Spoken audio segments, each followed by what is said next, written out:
Hörmətli izləyicilər, videoya xoş gəldiniz. Bu videoda yenə Respublika Fənn Olimpiadalarında istifadə olunan bir sualın izahına baxacağıq. İzaha keçməmişdən əvvəl qeyd etmək istəyirəm ki, artıq bazar günü sonuncu buraxılış imtahanıdır. Tədris ili üçün hər birinizə uğurlar arzulayıram. Çalışın ki, ən sevdiyiniz, ən yaxşı bildiyiniz fəndən başlayasınız.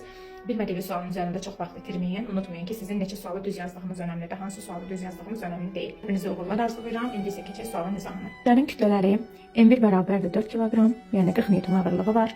M2 bərabər 6 kq, delciklə səth arasındakı sürtünmə misalı 0.1 dir.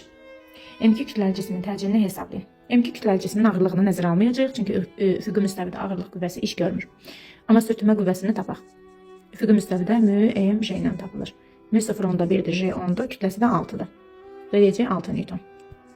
Burada 6 Newton sürtünmə qüvvəsi var. Və bizdən M2 kütləli cismin təcilini istəyir.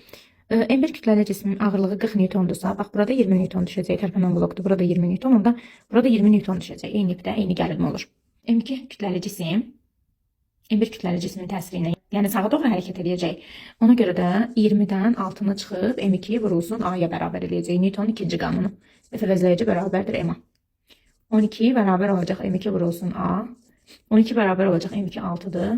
A-nı axtarırıq. A da bərabər olacaq 12/6. Bu da deyəcək 2 metr/saniyənin kvadratı. A variantı. 6-cı suala nəzər yetirib düşündüyünüz variantlara rəylərdə yazın. Yaxın zamanda izahı paylaşılacaq.